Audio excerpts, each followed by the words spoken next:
The night was bright with golden chandeliers, laughter, and the clinking of crystal glasses. Everyone at the Grand City Hotel was celebrating success, but behind those smiles, arrogance ruled the room. Amara, a young black waitress, moved gracefully between tables, holding a silver tray with shaking hands. Her eyes carried dreams, but her reality was full of judgmental stares. Mr. Collins, the proud CEO of a major firm, sat at the center table like a king. He loved attention, especially the kind that made others feel small. When Amara accidentally spilled a few drops of wine near his shoe, the music stopped. The room fell silent. He stood up sharply, glaring at her with disgust. "You people can't even serve properly," he shouted. Everyone stared as Amara froze, her heart pounding painfully. "I'm sorry, sir," she whispered, bending to clean the spill. But he didn't let her. He kicked the tray aside and the sound echoed like thunder. "Please stop kicking me," she cried softly, her voice trembling. The guests gasped.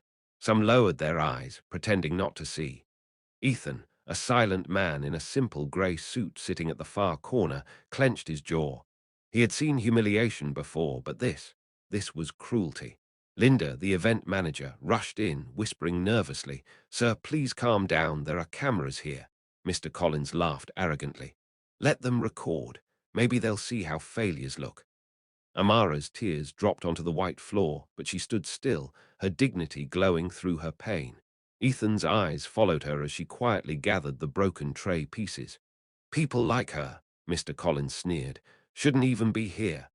The words sliced through the air like a knife. The crowd chuckled awkwardly, afraid to speak. But Ethan stayed silent, observing every cruel smirk. As Amara walked past him, he noticed her name tag trembling against her chest. Amara. Something inside him shifted. The injustice was too much to ignore. The party continued, but the mood had turned sour. Ethan rose slowly, his chair scraping the floor.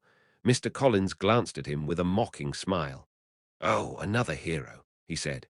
Ethan's eyes were calm but fierce. He didn't speak yet, but in his silence there was power. The whole hall could feel it. The suspense hung heavy, like the calm before a storm. And somewhere deep inside Amara's breaking heart, a small hope flickered that maybe, just maybe, someone would finally stand up for her. Ethan stood still, his eyes locked on Mr. Collins, who smirked proudly, as if he had done something heroic. The room was filled with fake laughter again, people pretending nothing had happened. But Ethan's silence was louder than any noise in that hall. Amara had gone behind the counter, wiping her tears secretly, her trembling hands holding onto the silver tray like it was her only shield. "Hey, waitress," Mr. Collins shouted again, mocking her, "come clean my shoe properly now." His cruel tone made everyone uncomfortable, but fear kept their lips sealed. Linda looked down, unable to bear it, and Henry, the restaurant owner, stood in a corner sweating, afraid to upset the rich CEO. Ethan slowly stepped forward, his polished shoes clicking softly on the marble floor. "That's enough," he said, his calm voice slicing through the noise. The room froze. Mr. Collins laughed harshly. "Who do you think you are?"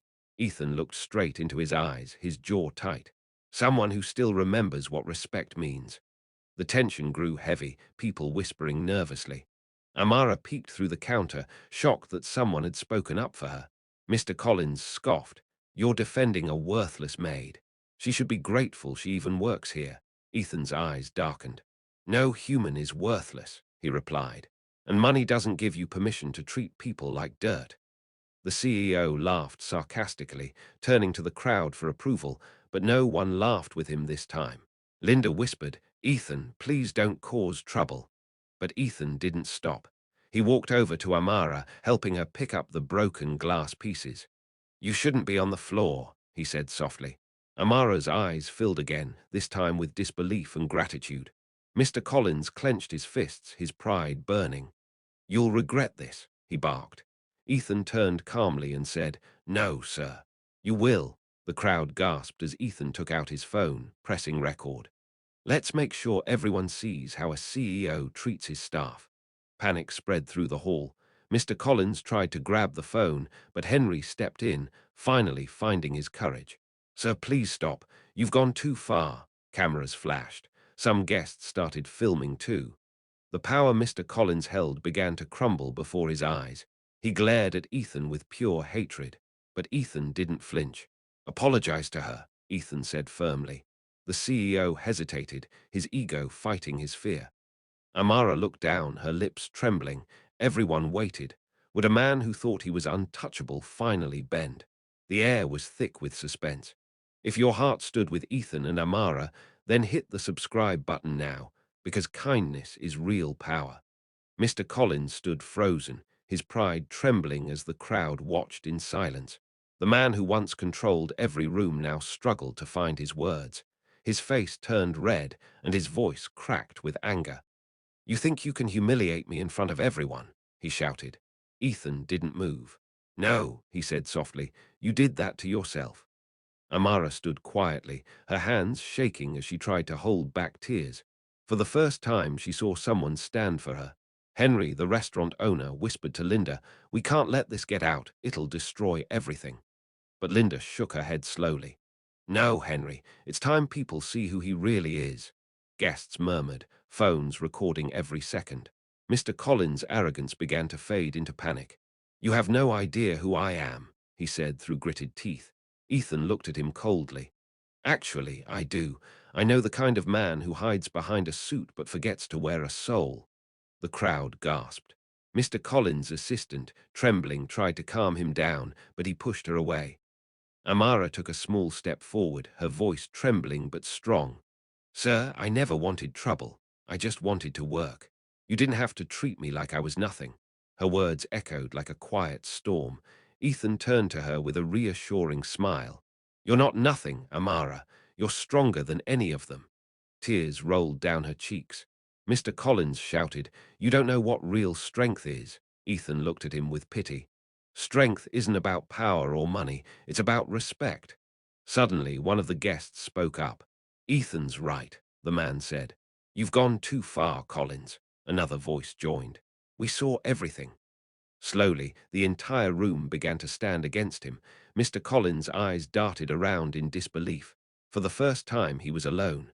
Linda stepped closer and said quietly, "Apologize, before this gets worse." Collins hesitated, then sneered. "I don't apologize to servants." Ethan's voice deepened. "Then you'll apologize to me, because I was once one too." The room went silent. Amara looked at him in shock. Ethan continued, his eyes distant. "Before I wore this suit, I scrubbed floors in a shelter. My mother was a waitress just like Amara. She was kicked out by a man like you." Collins blinked, speechless. The story hit everyone like a wave. Henry looked down, ashamed. You were poor?" Collins asked weakly. Ethan nodded. "And I learned one thing, those who look down on others always fall hardest." Collins had no words left, his face twisted between fear and regret. The guests began clapping softly. Amara's tears turned into a smile of relief. The walls of arrogance were cracking, but Ethan knew this wasn't over yet.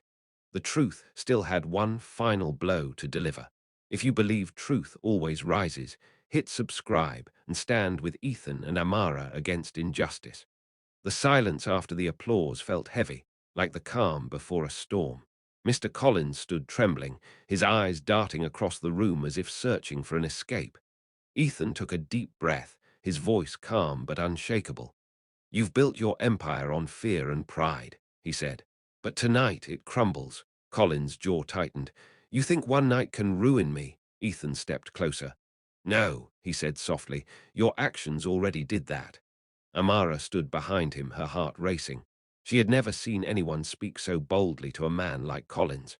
The cameras kept flashing, guests whispering as the truth unfolded before their eyes. Linda raised her phone higher, live streaming the moment. "The world deserves to see this," she said quietly. Collins' voice cracked. "You don't know what this will cost me." Ethan looked at him with calm strength. "Maybe it's time you pay for what others suffered." Henry finally spoke up, his voice breaking. "Collins, I can't protect you anymore." Collins turned toward him in disbelief. "You're firing me?" he asked. Henry nodded slowly. "I'm saving this restaurant's soul." Collins laughed bitterly, but his laughter turned hollow. "You'll regret this," he whispered. Amara looked straight at him, her voice steady. No, sir. You'll regret what you did to every person who only wanted dignity. Her words cut through the air like glass. Ethan nodded proudly. You thought she was weak, but she's stronger than all your power combined. Collins stared at them both, his arrogance collapsing into silence. The guests clapped louder now, standing one by one, until the whole room echoed with applause. Collins' body slumped. He walked out quietly, his shadow disappearing through the glass doors. For a moment, the world outside felt lighter. Amara's knees weakened as tears streamed down her face. Ethan caught her before she could fall. "You're safe now," he said gently. "No one will ever hurt you like that again." Linda wiped her own tears. "You didn't just stand up for her, Ethan," she said. "You stood up for everyone who's ever been silenced." Ethan smiled faintly. "We all have power to make change. We just forget to use it." Henry approached Amara with a kind smile. "You still have a job here," he said. "In fact, I'd like you to manage the new branch." Amara gasped, her hand over her mouth. "Me," Henry nodded. "You earned it." The crowd cheered again, louder this time. Ethan looked toward the window, the city lights shimmering beyond. "Justice doesn't always roar," he said softly. "Sometimes it whispers, but it still wins." Amara smiled at him with gratitude that words couldn't hold. The camera zoomed in on her tear-streaked face, her eyes glimmering with hope. The music swelled as Ethan turned to the audience, his voice low but firm. "If you believe no one should be treated as less, stand with us.